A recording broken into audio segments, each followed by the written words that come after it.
புதுவை உலா நேயர்களுக்கு என் அன்பான வணக்கம். நான் உங்கள் கலாவிசு, புதுச்சேரியிலிருந்து. ஒரு குடும்பம். அந்த குடும்பத்தில் தந்தை போலியோவால் கால்கள் செயலிழந்து போனவர். தாயாருக்கும் உடல்நிலை சரியில்லாத ஒரு சூழல்.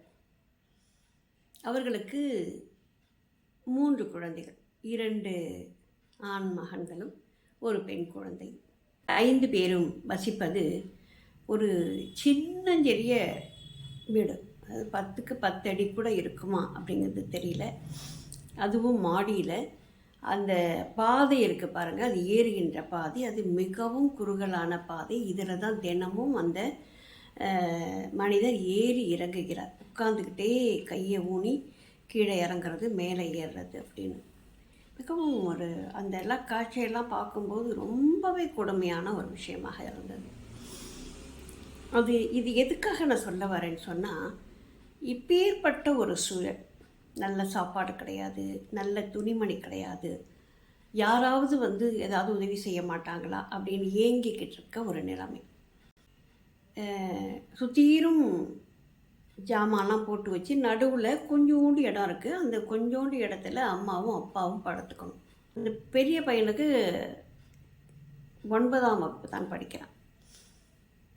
அந்த பொண்ணு 7ஆம் வகுப்பு படிக்குது. அதுக்கு கீழே ஒரு பையன். இந்த 3 குழந்தைகளும் அந்த குறுகலான வராண்டாவில் படுத்து கிடக்குதுங்க. உண்மையிலேயே எனக்கு அந்த குழந்தைங்கள பார்த்தோன்னே கண்ணீர் வந்துடுச்சு. ஏன்னா எல்லா குழந்தைகளும் என்ன நினைப்பாங்க, நம்ம நல்லா இருக்கணும், நம்ம ஜாலியாக இருக்கணும் அப்படின்னு நினைக்காம, நம்ம அம்மா அப்பா பாதுகாப்பாக இருக்கணும் அப்படின்னு சொல்லிட்டு அந்த வராண்டாவில் அந்த 3 குழந்தைகளும் படுத்து கிடக்கு. மழை பெஞ்சால் அதுவும் முடியாது, ஒட்டிகிட்டு உட்காந்துக்கணும் 5 பேரும். இப்பேற்பட்ட சூழலில் தன்னுடைய பிள்ளைகளை எப்படியாவது நன்றாக படிக்க வைத்து விட வேண்டும் அப்படின்னு சொல்லி அந்த மனிதர் சின்ன சின்ன பொம்மைகள், அந்த புல்லாங்குழல் அது எதுன்னு கடற்கரையில் வச்சு விற்பாங்க இல்லையா, அதை மாதிரி தன்னுடைய இருசக்கர வாகனத்திலேயே வச்சு அதையெல்லாம் விற்றுட்டு அவர் இருக்கிறாரு.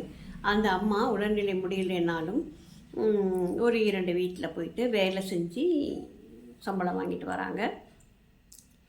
இந்த குழந்தைகளும் பள்ளிக்கூடத்துக்கு போன மீதி நேரத்தில் இந்த அப்பா அம்மாவுக்கு உதவியாக இருக்கிறார்கள். இப்பேற்பட்ட ஒரு அன்பு பாருங்கள். இதில் மிகப்பெரிய ஒரு சோதனையாக என்ன அப்படின்னு சொன்னாக்கா, அந்த பெண் குழந்தை மிக நன்றாக படிக்கின்ற ஒரு குழந்தை. அந்த குழந்தைக்கு திடீர்னு கண்ணில் ஒரு வெளிச்சம் மாதிரி ஏதோ தெரிஞ்சிருக்கு. அதை போயிட்டு எல்லாம் பரிசோதனைலாம் செய்து பார்க்கும்போது கண்களில் ஏதோ ஒரு கட்டி இருக்குது. அந்த கட்டி அப்படியே வளர்ந்து பல்லு போய் பாதிச்சிருக்கு. அந்த பல்லுலையும் ஈறு மட்டும்தான் இருக்குது, கடைசி பல்லெல்லாம் முளைக்கவே இல்லை. இது அவங்களுக்கு தெரியவே தெரியாது. இந்த மாதிரியான ஒரு பரிசோதனை செய்யும்போது தான் அது தெரியுது. இப்படிப்பட்ட ஒரு சூழலில் அந்த குடும்பத்தை நான் பார்க்கும்போது எனக்கு உண்மையிலேயே கடவுள் மீது கொஞ்சம் கோபம்தான் வந்தது.